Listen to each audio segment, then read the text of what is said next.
Okay, in this lecture, I'm going to introduce you to a very important topic, procedural programming. So what is this all about? Well, procedural programming is a programming paradigm based on procedure calls. So by procedure, I mean function, method, routine, subroutine. These are all the same thing. So far, all the code you have written in your exercises was in the main method, but that's not how we build real-world applications. Because a real-world application includes quite a number of functionalities, and writing all that code inside the main method is going to be a disaster. So we need to break down our code into a number of methods or functions, each responsible for one thing. And this is what we call procedural programming. We also have object-oriented programming, which is another programming paradigm which is based on objects. So instead of thinking in methods and functions, we think in objects. And that's the topic of the second part of this course. But for now, because we want to take things on a step-by-step fashion, I want to make sure that you really understand procedural programming.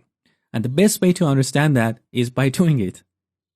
So, in this lecture, I'm going to show you how I would go about extracting some logic from the main method into a separate method. I'm going to do a couple of examples, so I want you to pay full attention. And once you see how I do it, then I want you to go over the code you have written in this section for the exercises and apply this technique. If you couldn't solve all the exercises, that's okay, don't worry. You can look at my solutions and extract methods from the code I have written. So let's flip over to Visual Studio and see procedural programming in practice. Okay, this is the solution to one of the exercises we had earlier in this course.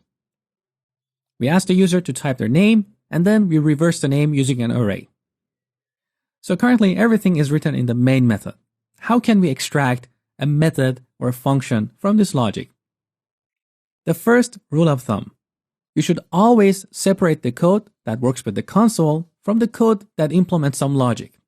So in this example, over the first two lines, we get the user's name. Then here we have some business logic, which is where we use an array to reverse the name. And here is where we return the reverse name as a string.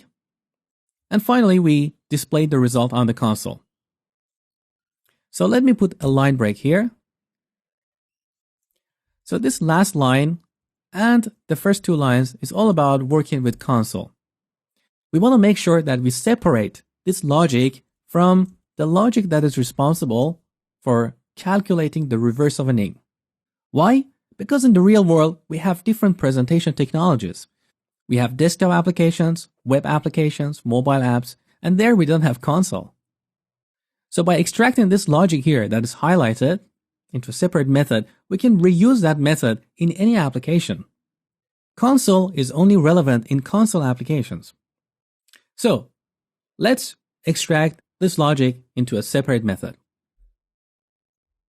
First, we start with the access modifier, public.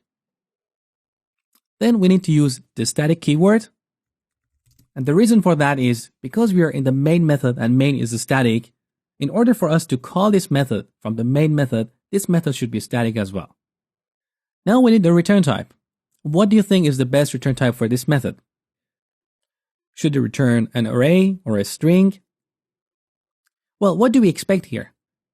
We need a string to display on the console. So return type is going to be a string.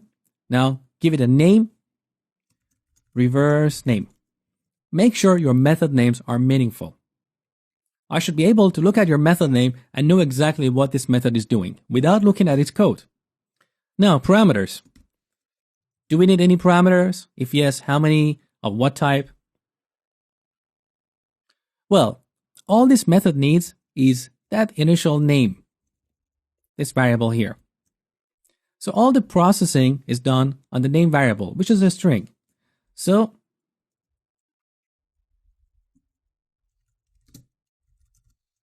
this method should take a string parameter called name and return another string, which is the reversed version of that name.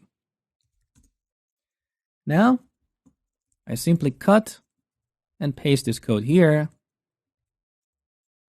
In the last line, we need to return reversed variable. Okay? And now we can change our main method such that We call our new method, reverse name, and pass this name here. And display the result. So look, the code is more maintainable now. Instead of everything being in the main method, we have two methods, each responsible for one thing. The main method is purely responsible for getting the input from the user and displaying it. And the reverse name method is purely responsible for reversing the name. Now, one more improvement we can do here is this variable here, reversed. I see that as a bit of noise because the name of this method, reverse name, is telling me that what is coming out of this method is the reverse name. So we don't need to store it in a separate variable. We can simply get rid of it and return the result straight away. And this way, the method is shorter and easier to understand. Let's take a look at another example. Okay, here's the solution to another exercise in this course. So we ask the user to continuously enter a number or type quit to exit. Then from that list of numbers, we find the unique numbers and finally display them here. So what part of this code can we extract into a separate method? Again, remember my rule of thumb. You need to separate what is about working with console from what is about the logic of your application. So in this case, this is the core logic. Getting the list of unique numbers from a list. So I'm going to extract this into a separate method. Public, static. What should be the return type of this method? It should return a list of integers. Now we give it a name, get unique numbers. Now what should be the parameter? List of integer. Let's call it numbers. And now we can cut and paste this here.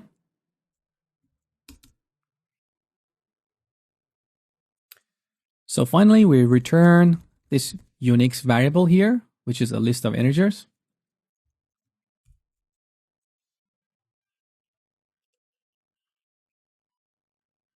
And in the main method, we can assign this variable to a call to get unique numbers of numbers. That's one way. Another way is, because this is kind of a noise, we can simply call this method inside the for each block.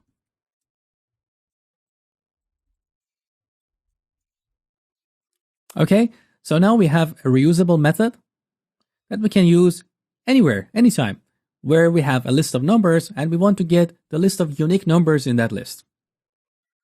Now it's your turn. I want you to go over the exercises in the string section, the ones you did just before this lecture, and extract methods or functions or procedures from your code. If you get stuck, you can always look at my solutions.